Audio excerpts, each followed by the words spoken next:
We're very privileged to have Shelli Baxter with us tonight, one of our top scientists at USANA, and she's notably a food scientist. So we're very, very happy to have her.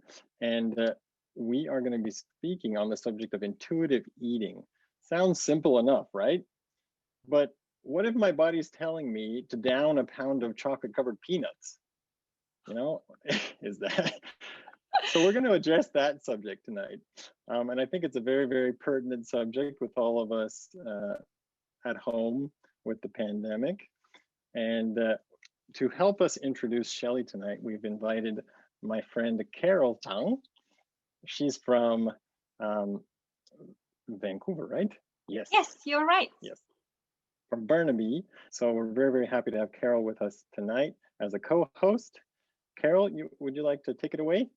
Yeah, thank you for your introduction. That's my really vision to share the healthy lifestyle with everyone. I'm glad to see the families gathering together, celebrate all the occasions. And please allow me to introduce tonight our guest speaker, our on-site scientist, Shelli Baxter. If you know on her the screen, you can see her, right? And she looks familiar, very familiar. Have you remembered her on the 2020 convention? She gave us a wonderful, excited, the secret tour for the new facility, right? But now I'm going to tell you more story about her. And Shelli, she is a microbiologist, and she has begun her career with USANA in operations. And now it was her passion for healthy aging that led her to recently earn a Master of Science degree in human nutrition and a functional medicine at the University of Western States. And I've just heard she had studied over 30 different diets and followed them, you know? And then she learned to take an individualized approach to apply nutritional and lifestyle interventions. And Shelly recently joined USANA's marketing team as the executive director of global nutrition programs. She will put her passion and knowledge to work creating a comprehensive, healthy, and a wellness system to help everyone around the world in their wellness journey. Her dream is to continue to build the healthiest family on earth. Let's give a big applause to Shelly. Well, hello, everybody. Thank you for taking time out of your busy day, whatever time it may be for you, to talk about intuitive eating. This is something that I am very passionate about because this is what I practice in my own life. So let's jump right into it. So, what exactly is intuitive eating? Intuitive eating, simply put, is eating when you are hungry and stopping when you are full. It focuses on listening to your body's hunger cues instead of following a prescribed plan for when to eat. It also emphasizes the difference between physical hunger and emotional hunger. Intuitive eating focuses on enjoying food instead of labeling foods as either good or bad. This may sound opposite of what we hear from diet experts. Research shows that you are less likely to crave a forbidden food, and I say that in parentheses, forbidden food, if you simply allow yourself to eat it without judgment. It's perfectly fine to enjoy an occasional treat. Now, I do have one slight disclaimer there.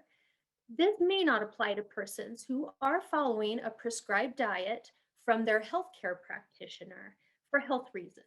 So if this is you, please follow your prescribed diet.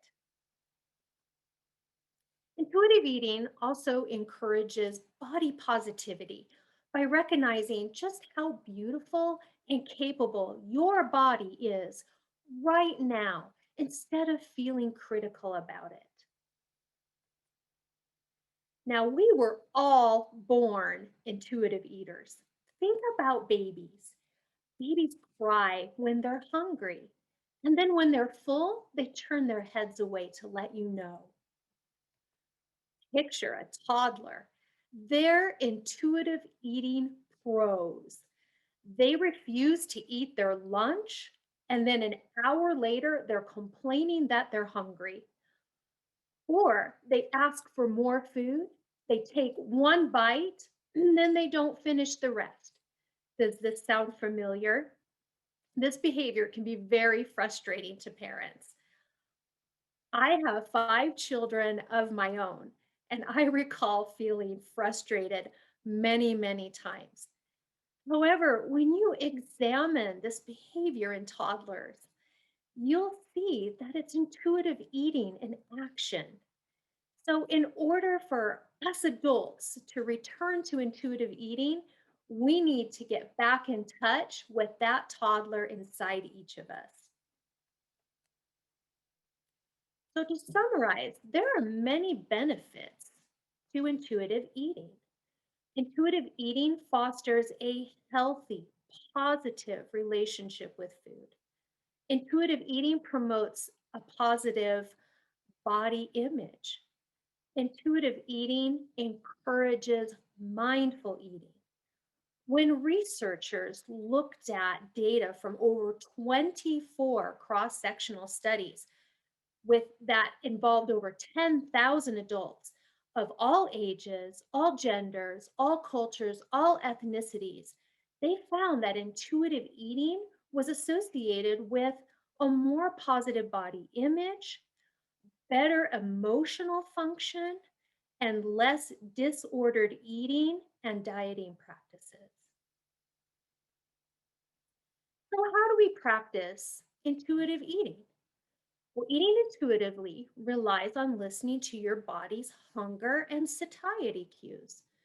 So, let's get a little sciencey here and review what's happening inside of our bodies. So, when our stomachs are empty, they produce the hunger hormone ghrelin. Ghrelin sends a signal to the brain telling through the vagus nerve, telling you that you are hungry. Now, this is your gut brain axis in action. Your stomach may also be rumbling, you also may be feeling a little lightheaded or irritable or tired. These hunger signals cause you to go seek out food. But it's important not to ignore these physical hunger signals too long because you may become hangry. And then you might be tempted to wolf down whatever food is handy instead of eating something that you really want. Now, as you eat, your stomach fills and it stretches. It stops making as much ghrelin. That stretch signal tells your brain that you are full. And then when the food enters your small intestine from your stomach, it produces another stretch signal. However, this doesn't happen right away. It can take 20 minutes or more for your brain to realize you are full and it's time to stop eating. Eating too quickly doesn't allow this feedback loop sufficient time to work, making it easy to overeat without even realizing it. So, this is where eating mindfully comes into play. Now, picture the last time you enjoyed a leisurely, quiet meal without interruption. If this sounds too good to be true, you're not alone. Eating on the run has become a normal part of modern day life. Busy, busy, busy. We eat in our cars, on our way to the next meeting, guilty, or while we are working on our computers, also sometimes guilty. Have you ever eaten mindlessly as you've tried to catch up on Instagram, Facebook, all those text messages? How about while binge watching your favorite TV show, especially in these times? Distracted eating doesn't allow you to fully enjoy your food. So you may not feel satisfied and you may keep on eating in an attempt to gain satisfaction.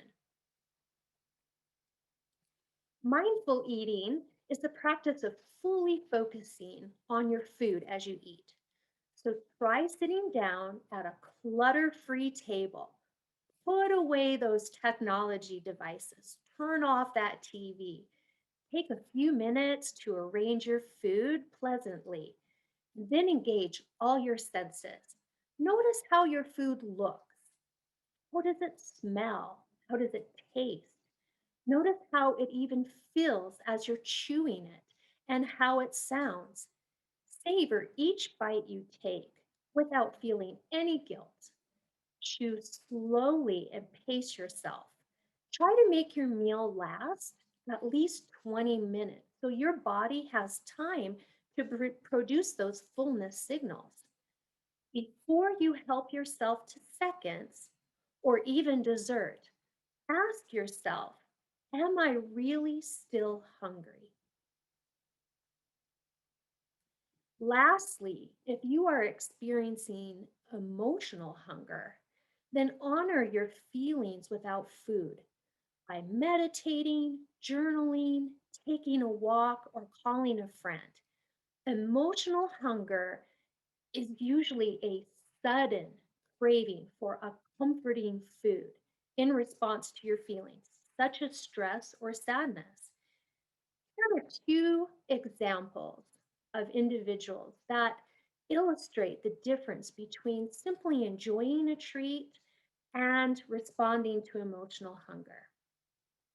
I had a friend, and she had finished her third marathon in a very short time period. And she wanted to enjoy a treat. And she had been spending some time of thinking about what that treat was going to be. And it was a slice of her favorite cheesecake from her favorite restaurant.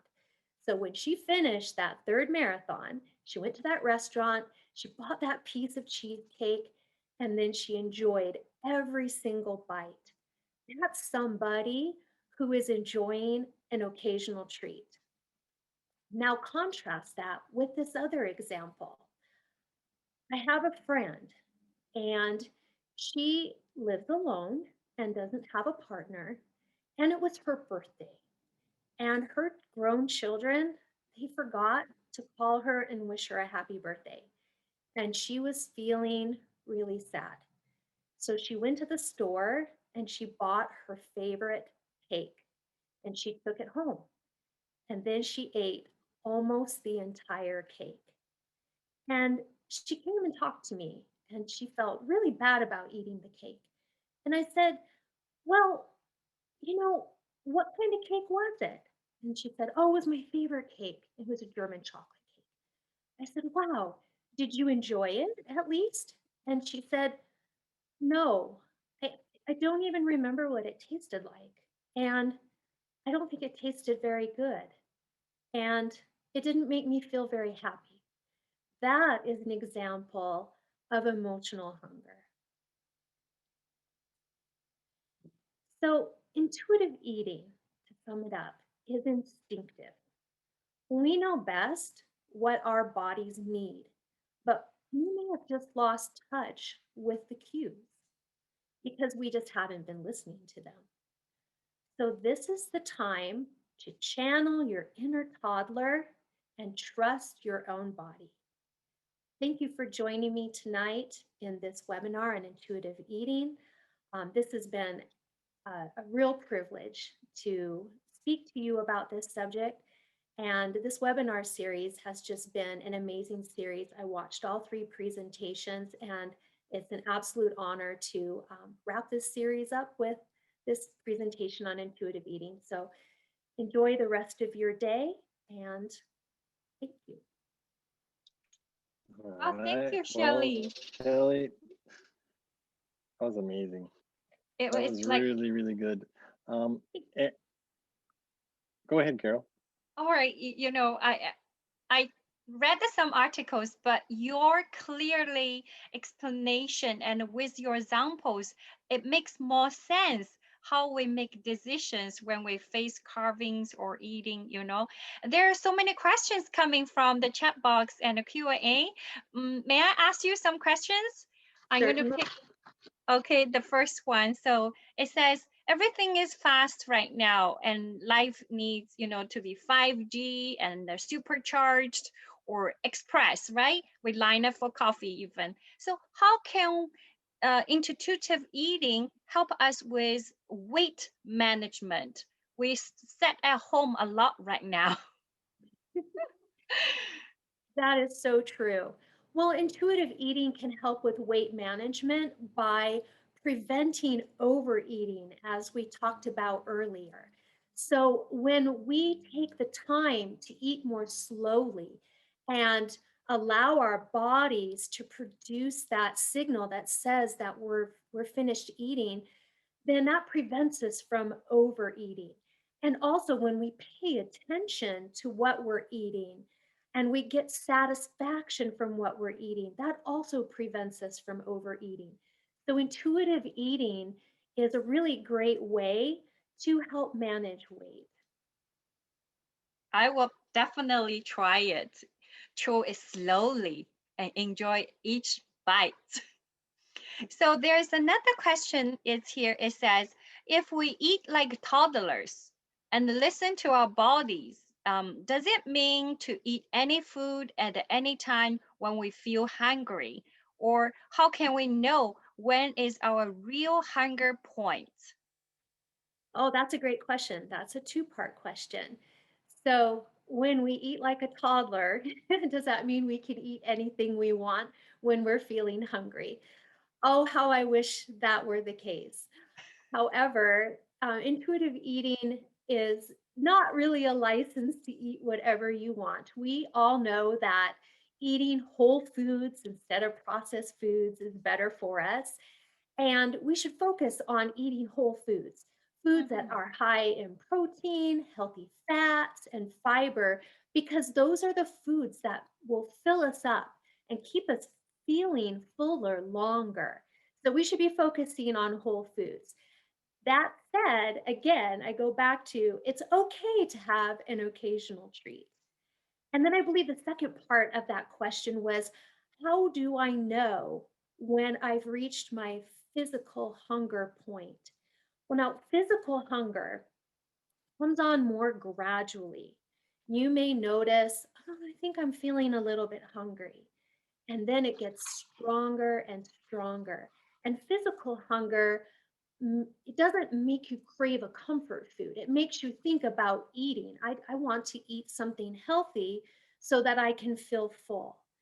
And as we talked about in the presentation, it is important not to ignore those hunger signals too long, because then you're so hungry that you might just grab something that's handy or walk to the vending machine instead of Mhm. eating something that maybe you had prepared for lunch and brought to work with you. So it's really important to honor that hunger and eat when you are feeling hungry. Hope that answers your question well.